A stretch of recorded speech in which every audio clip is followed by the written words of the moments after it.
Okay, guys. Alam mo, may sasabihin ako sa inyo. Nagpapasalamat ako dahil hindi tinupad ni Lord yung pinag-pray ko. Okay, so yon. So, medyo siguro marahil sa inyo, hindi yan normal na magpapasalamat dahil hindi tinupad ni Lord yung pinag-pray mo. Pero alam mo, grabe si Lord. He knows everything talaga. He knows what is good for us, what is better for us, and He also knows what what can destroy us as a person and what are the things that is not helpful or beneficial to us.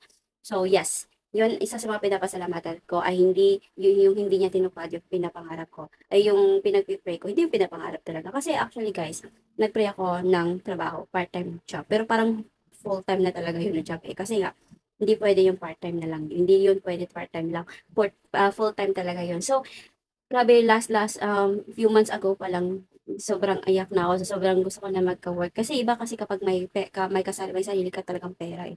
May iniipon ka eh. Kasi nga, last, nasanay ako sa ganun eh, yung may pera talaga ako, yung may pera akong, may dumadagdag sa akin na pera. Kasi nga part-time, working student ako ng time na yun. So, parang few months ago lang, parang gusto ko na magtrabaho. Kaya pinagpe-pray ko yung trabaho na yun. Pero hanggang ngayon, hindi binigay ni Lord. Pero alam mo kung ano yung binigay ni Lord sa akin is ibang trabaho. Pero, hindi ko alam nga I am capable of that pala.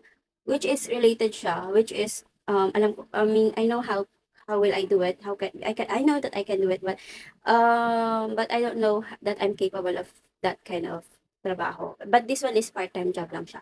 Pero at least, di ba, yung one day sahod ko noong una, yung one day sahod ko noong una is 1 hour ko lang. Wow, grabe si Lord.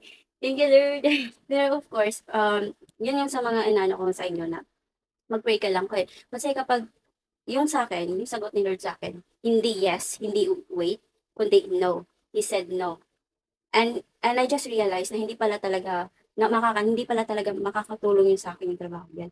Kasi nga, parang may something eh. Parang that time lang ang inisip ko lang is, yan, magkapera ako, magkaano ako, para may own allowance. May parang ganun ako.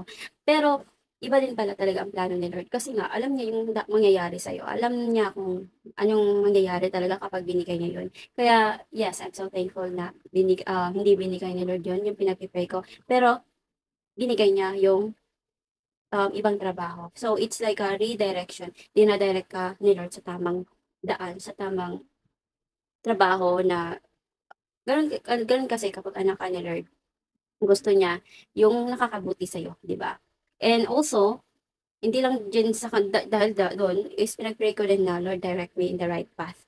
Lead me into the right path because, hindi natin alam na kahit feel natin ngayon maganda to, pero hindi pala tama. Yung ganun, hindi mo siya marirealize mo lang siya kapag nagre-reflect ka sa sitwasyon mo na ganito, ganyan. So, yun lang. Yun na-realize ko lang. I'm so thankful na hindi tinupad ni Lord yung pinag-pray ko. Kundi, binigyan niya ako ng ibang trabaho na hindi ko man lang pinag-prepare pero which is good naman para sa akin. Yun yung piniprepare ni Lord para sa akin. So yun lang and yeah, always be thankful for everything talaga.